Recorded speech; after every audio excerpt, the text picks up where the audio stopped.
Today, our group was assigned a topic about sustainable development. Before that, I would like to introduce my group member. At my right side is Kin Kin from Myanmar. Hello, nice to meet you all. And at my left side is Tanda, also from Myanmar. Hi, everyone. In our middle, Miss Ida from Malaysia. Hi. Okay. Without further ado, Kin Kin, can you share with us what is sustainable development? Okay, in sustainable, they have three factors. Firstly, social. Second is economic, and the final one is climate. We have to maintain our environment for our next generations. If we use a lot of natural resources, it's gonna have a negative impact to our next generation and also to our environment. To protect our next generation and our environment, we have to maintain or sustain our environment. Oh, I see. Guys, our group have assigned one topic. Tanda, can you share what This topic? topic or energy. Energy. Yeah. Okay, without further ado, Kin Kin, Yes. can you share with us what is negative effect which our everyday activity that give a negative impact to the environment? Okay. We have made a lot of actions to negative impact of on environment. Amanda, I will say very few things. Okay. Firstly, we use a lot of natural resources. Okay. Nowadays, we use a lot of natural resources for various purposes. When we said about natural resources, they have six kinds of resources, and then water, oil, natural gases, and charcoals are used more. On average, everyone use 16 kilo of our resources extracted from earth every day.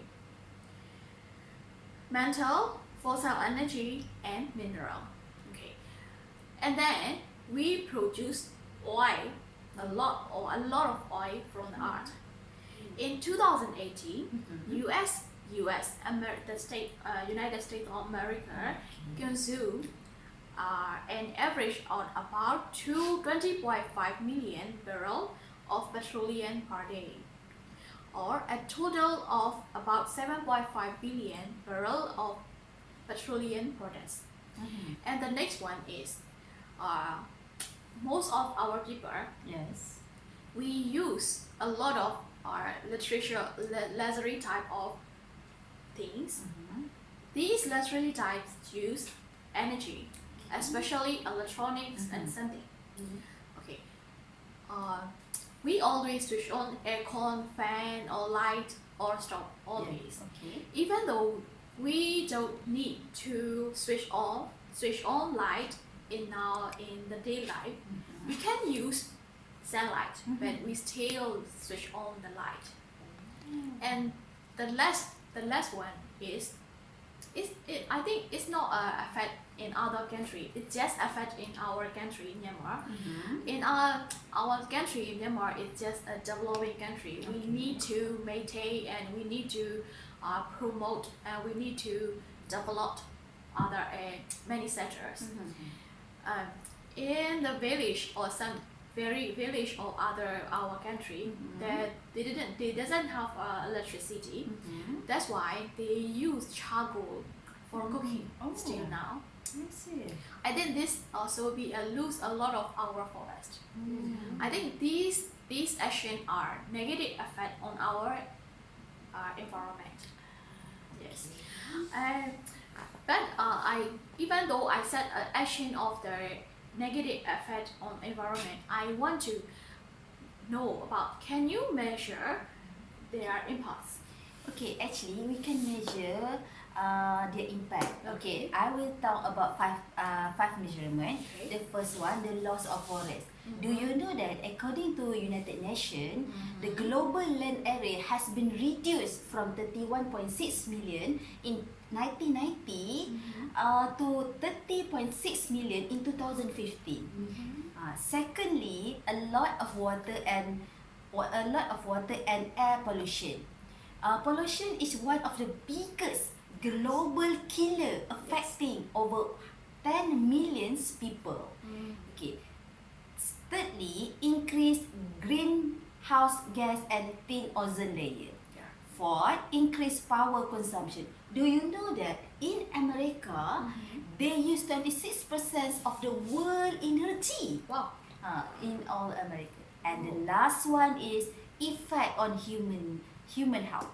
Do you know that people who live in a place with a high level of air pollution have 20% higher of risk of death because of the lung cancer compared that people live less than polluted area. So that how we can solve this problem, what we can do. Yes. There are so many ways we can solve all these problems. Every countries around the world, they try to focus on the energies or the purpose of development and living standards. So we to avoid the negative effects, we can try to follow a standpoint. So the first thing we can do to switch off whole appliance we daily using. So we should not forget to switch off all whole appliance when not in use and when we go outside. Yes. So another thing what we can do is we can use public transportation instead of using own vehicle. Yes. Yes, and that's one what we can do. We should not rely on too much on. We should not rely too much on renewable energies. Instead, we can focus on the renewable energy such as solar or wind power. Yes, exactly. Yeah, this is all what we can do. We can solve like this problem. I see. Yes. So everyone, have you listened with all discussion? So at the end of this video, we provide to all of you some video that you can apply at home, how to reduce the power consumption. We come to the end of the discussion. Bye! Saving energy around the home is easy when you know how. Just follow these simple tips and you'll soon enjoy great savings on your energy bill. Did you know that hot water systems are the biggest energy user in most households, accounting for around 30% of a home's energy use?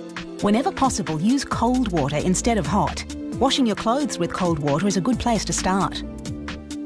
The average shower head uses at least 10 litres of water per minute. That's a lot of water. Install a low-flow shower head to greatly reduce the water flow. Take shorter showers. Use a shower timer and try to keep it under 4 minutes. Refrigerators typically account for 15% of a home's energy use. Make sure yours isn't using any unnecessary energy by setting the temperature correctly.